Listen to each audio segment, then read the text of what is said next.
परिकल्पना को साकार नहीं कर सकते। ये मेरा अपना मत है।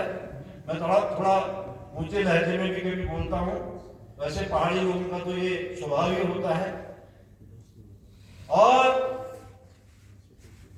छठी जो मैं कड़वी बात कह रहा हूँ, तो हिंदू धर्माचार्यों का एक मंच पर नहाना, सब धर्माचार्य सनातन धर्म के लिए काम कर रहे हैं और सब धर्माचार्य हमारे पूज्य हैं। अभी जो दीपावली प्रकरण था, उस दीपावली प्रकरण में उत्तराखंड विद्वत सभा, पर्व निर्णय सभा हल्द्वानी आदि सभी उत्तराखंड की जितनी संस्थाएं थी, उन संस्थाओं ने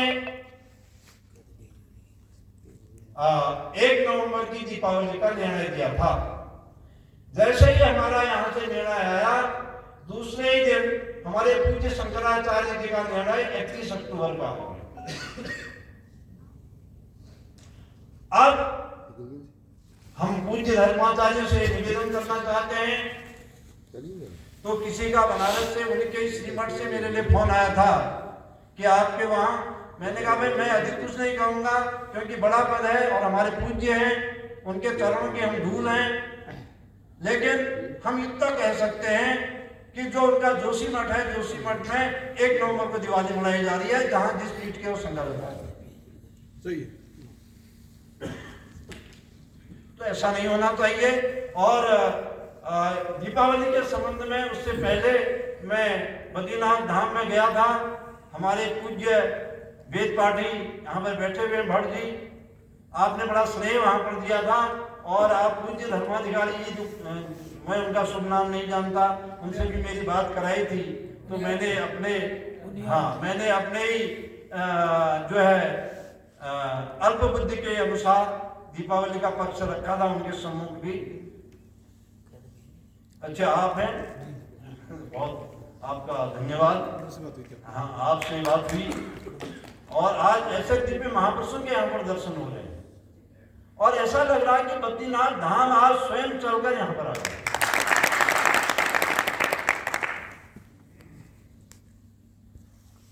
एक बार मैं किसी सम्मेलन में गया हुआ था, तो मैंने कहा आज तो मुझे भगवान के दर्शन हो गए। तो भगवान कैसे दर्शन देते हैं? ऐसे ही दर्शन देते हैं। आज बद्रीनाथ धाम के पूर्व धर्माधिकारी, उससे पूर्व के धर्माधिकारी और वेद पाठी जब लोग यहाँ पर पधारे हुए हैं, तो मुझे ऐसा लग रहा है कि मैं बद्रीनाथ धाम में ही हूँ इस समय। बद्रीनाथ धाम की जो महिमा है वही मेरे अंदर प्रेरणा प्रकट कर रही है। और एक आभास मुझे आज ये भी हो रहा है, कर्नल गंगवाल जी, जो महीधर हमारा पंचांग है, उत्तराखंड का सबसे पुराना पंचांग, इनका आशीर्वाद भी आज मुझे मिल रहा है। तो मैं ये समझ रहा हूं कि मुझे महीधर जी का आशीर्वाद मिल गया। मैं आपसे मेरी बात होती रहती है, लेकिन आज प्रत्यक्ष दर्शन हुए हैं। तो धर्माचार्यों से अगर हमारा एक धर्माचार्य, हमारे सारे धर्माचार्य कोई अपना एक अध्यक्ष चुन ले, अपना एक ऐसा व्यवस्था बना ले, हमारे धर्माचार्य अगर एक मंच पर आ जाए, हमारी सब सनातन धर्म वालों की सब समस्याओं का समाधान। और काम सब अच्छा कर रहे हैं, पर अलग अलग टुकड़ों में बंट के कर रहे हैं। एक मंच पर आ जाएंगे तो ये 6 और एक बिंदु मैंने और लिखा था, उसको भी प्रकट कर ही देता हूं। जो पारंपरिक पंचांग करता है, कुछ उन पारंपरिक पंचांग कर्ताओं में ज्योतिष और धर्मशास्त्र संबंधी ज्ञान का थोड़ा अभाव है। कारण क्योंकि परंपरा से जो चीज चलते आ रही है, वो नई चीजों की स्टडी नहीं करते हैं। और ज्योतिष एक साप्ताहिक विद्या है। अगर 1 सप्ताह तक भी आपने इसका प्रयास नहीं किया, अध्ययन नहीं किया, अभ्यास छोड़ दिया, तो आप इससे भूल जाएंगे। तो इसलिए इसको नित्य नूतन अद्यावधि, जिसको अपडेट कहते हैं, अपडेट होने की आवश्यकता रहती है। इन सभी बिंदुओं का विस्तृत विवेचन मैंने श्री तारा प्रसाद दिव्य पंचांग के 2081 के अंक में विस्तार से किया है, जो मैंने आपको प्रस्तुत कर दिया है आदरणीय अध्यक्ष जी को। इस पर बहुत कुछ मैंने लिखा है। अब आपके जो संदिग्ध पर्व हैं उन पर मैं आता हूँ और अपनी अल्पमति से मैं अपने विचार करता हूँ, और मैंने जो पत्र बनाया है इसको भी मैं आपको प्रस्तुत करूंगा। नंबर 1 आपका जो था विश्व संक्रांति, जिसको आपने वैशाखी लिखा है, मैं उसको विश्व संक्रांति बोल रहा हूँ। विश्व संक्रांति वैशाखी पर प्रश्न था कि 14 तारीख को होगी या 13 तारीख को होगी। विश्व संक्रांति वैशाखी, और ये जो है अब इसमें संक्रांतियों का जो निर्धारण है वो कैसे किया जाए। एक गते का विशेषकर, और हमारे उत्तराखंड में एक गते का बहुत महत्व। उत्तराखंड, नेपाल, पंजाब, हिमाचल प्रदेश, इतने में ही गते चलते पूरे भारतवर्ष में, और उत्तराखंड में इसका विशेष महत्व है। समय का अभाव है, मैं अभी इस पर विस्तार से नहीं जाऊंगा। मकर और कर्क संक्रांति को छोड़कर अन्य सभी संक्रांतियों के लिए शास्त्रों का नियम है कि अर्धरात्रि से पूर्व संक्रमण होगा तो पूर्व दिन, और अर्धरात्रि के बाद संक्रमण होगा तो दूसरा दिन। ये संक्रांति होगा, अर्थात संक्रांति का पुण्यकाल होगा, अर्थात एक गते होगा। यद्यपि नारद संहिता और पीयूष धारा में इसका वर्णन है, लेकिन मैं एक ऐसे महानुभाव को, विभूति को यहाँ कोट कर रहा हूँ जिसका ग्रंथ शायद आप लोगों के पास, कुछ लोगों के पास होगा। वह है श्री महीधर शर्मा, पूर्व धर्माधिकारी टेरी नगर। इनके द्वारा संवत 1961 में लिखे, मतलब आज से 120 साल पहले लिखा गया। यह है सिद्ध खेती ग्रहमाला। ये श्री वेंकटेश्वर प्रेस मुंबई से प्रकाशित है साहब, संवत 1961 में। इसकी पृष्ठ संख्या 6 में महीधर शर्मा जी ने अपने हस्तलिपि से लिखा। क्या लिखा है? अर्धरात्रि से पूर्व संक्रांति होने पर पूर्व दिन एवं अर्धरात्रि के बाद संक्रमण होने पर दूसरे दिन संक्रांति अर्थात एक गते होगी। ये स्पष्ट है उनका नियम है, जो बड़ा मंथन करके उन्होंने लिखा है। अतः विश्व संक्रांति और वैशाखी एक गते 14 अप्रैल को ही शास्त्र सम्मत है, और ये दिन उत्तराखंड में ये इसका स्नान दान हरिद्वार इलाहाबाद सभी जगह 1 तारीख को होगा, क्योंकि उसका जो संक्रमण हो रहा है वह पूर्व दिन लगभग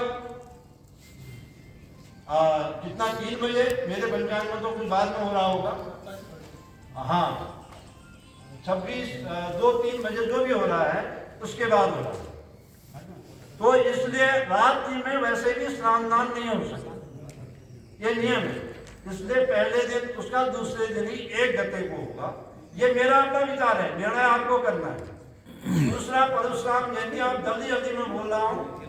परशुराम जयंती है, परशुराम जयंती के बारे में तो कुछ संशय ही नहीं था, पता नहीं आपने क्यों दिया है, लेकिन मैं फिर भी इसमें स्पष्ट करता हूँ।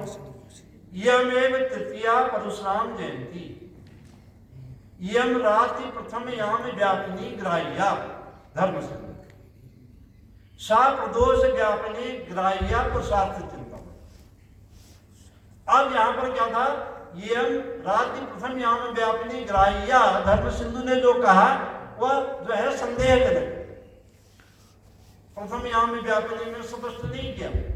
तो पुरुषार्थ चिंतामणि ने उसको स्पष्ट कर दिया कि सा प्रदोष व्यापिनी ग्राह्या, प्रदोष के समय जिस दिन तृतीया तिथि होगी वैशाख शुक्ल पक्ष की, उसी दिन जो है परशुराम जयंती मनाई जाएगी। यहाँ दिनांक 29 अप्रैल 2025 को प्रथम याम प्रदोष व्यापिनी तृतीया है, जबकि 30 अप्रैल अक्षय तृतीया के दिन प्रदोष व्यापिनी तृतीया नहीं होने से जो परशुराम जयंती है वह 29 अप्रैल 2025 को निर्विवाद है, इसमें कोई विवाद की संभावना नहीं है। अब नंबर 3 है जानकी जयंती। जानकी जयंती और सीता नवमी, इसको सीता नवमी भी कहते हैं। इस संबंध में निर्णय सिंधु, धर्म सिंधु, काल माधव, निर्णयामृत आदि ग्रंथों में बहुत सारे संदेहजनक बातें हैं, लेकिन जो हमारे मीमांसक हैं मीमांसा शास्त्र के ज्ञाता हैं, मीमांसा के आचार्य हैं। उन सब मीमांसकों ने श्री रामानंदाचार्य के वैष्णव मतार्थ भास्कर में लिखे गए इस प्रमाण को माना है। वो प्रमाण क्या है? उसमें रामानंदाचार्य भगवान ने क्या कहा है? उन्होंने कहा है पुष्टिया नितायाम तो कुजे नौम्याम श्रीमाधवे माशिष्यते हवागतः भुवो अर्चयित्वा जनकेन कर्षणे सीता विरासीद मत्र पूर्यात्। अर्थात नवमी तिथि, माधव मास की नवमी तिथि को ये जो होगा ये वैष्णव ग्रंथों के आधार है। अतः 5 मई 2025 को मध्याह्न व्यापनी नवमी में जानकी जयंती श्री सीता नवमी ये निर्विवाद है, इसमें कोई विवाद की संभावना नहीं। अब है 4 कुशग्रहणी अमावस्या, शायद 4 ही कुशग्रहणी अमावस्या। कुशग्रहणी अमावस्या क्या है? कुशग्रहणी अमावस्या में मदन रत्न के अनुसार मासे नवस्ये अमावस्या तस्याम धर्मचयो मतः, ये निर्णय सिंधु में दिया हुआ है। और ये मदन रत्न ग्रंथ है। अब ग्रंथ भी तो बहुत है ना, मदन रत्न ग्रंथ का वाक्य है। इन्होंने भाद्रपद मास की जो है अमावस्या को पुरुषोत्पाटनी कुशग्रहणी अमावस्या बताया है। अब इसमें संशय हो गया है पंचांग कि ये कब मनानी चाहिए। अब ग्रंथ बहुत है, उनका अध्येता होना चाहिए। तो कुश और संविदा लेने के लिए पता नहीं भट्ट जी बद्रीनारायण धाम में क्या समय निर्धारित होता है मुझे पता नहीं, पर मैं यहाँ बोल रहा हूँ समेत कुश कुशाली नाम द्वितीय प्रारंभो बता। कुशा और संविदा लेने के लिए, फूलों का चयन करने के लिए, भगवान की पूजा के लिए ये जो है दिन का दूसरा पहर प्रशस्त माना।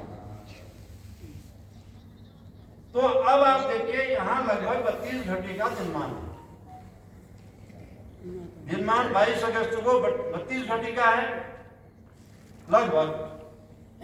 और द्वितीय प्रहर में अमावस्या उस दिन जो है 8 घंटे का एक प्रहर हुआ, 8 तक को 32। तो जो 22 अगस्त है, 22 अगस्त को है ही नहीं, थोड़ा बहुत है।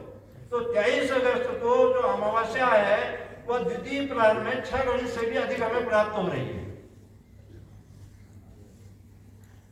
6 घड़ी से अधिक प्राप्त होने के लिए स्नान दान श्राद्ध आदि के लिए उपयुक्त है। और संभवतः इस दिन शनिवारी अमावस्या भी है। तो इसलिए 23 अगस्त को कुशग्रहणी अमावस्या हम कह सकते हैं कि शास्त्र सम्मत है, ये कह सकते हैं। इसमें पंचांगारों में मतभेद है, लेकिन 23 तारीख को ही द्वितीय प्रहर में जो अमावस्या मिल रही है। अब जो है महालया श्राद्धों के अंतर्गत हम आते हैं। यहाँ चतुर्थी और तृतीया श्राद्ध में कुछ पंचांगों में मतभेद है। और अगर आप कहते हैं तो उस मतभेद का मैं कारण भी स्पष्ट कर दूंगा क्यों है। आश्विन कृष्ण पक्ष का तृतीया और चतुर्थी का पार्वण श्राद्ध कब होगा? पार्वण श्राद्ध के लिए शास्त्रों का निर्देश है कि इसके लिए अपराह्न व्यापिनी तिथि ली जाती है। और इसमें धर्म सिंधु ने तो स्पष्ट ही कहा है सकंड महालय पक्षे तत्तिथे ग्राह्यत्व निर्णयो प्राण व्यापन्या दर्शावधि भाति। धर्म सिंधु द्वितीय परिच्छेद में ये कहा गया है पार्वण श्राद्ध में सर्वदा अपराह्न व्यापनी तिथि ली जाती है, ये धर्म सिंधु कहते हैं।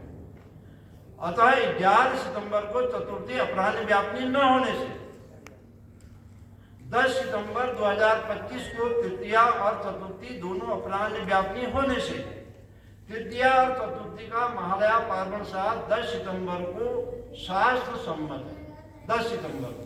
लेकिन ये विसंगति क्यों आई? ये विसंगति इसलिए आई आदरणीय अध्यक्ष जी कि हमारे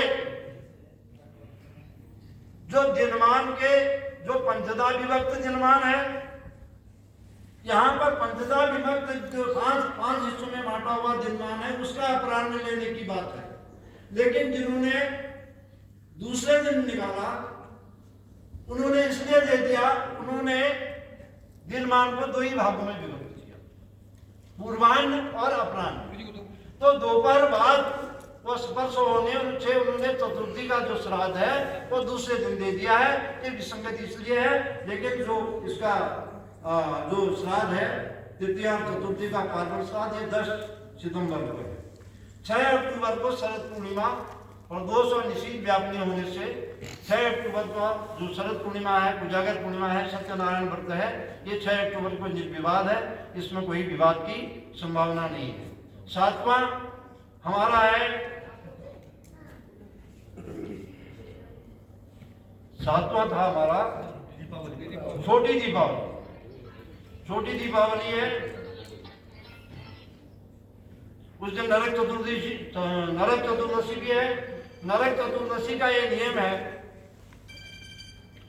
अभ्यंग स्नान, नरक चतुर्दशी के दिन अभ्यंग स्नान किया जाता है सूर्योदय से पूर्व।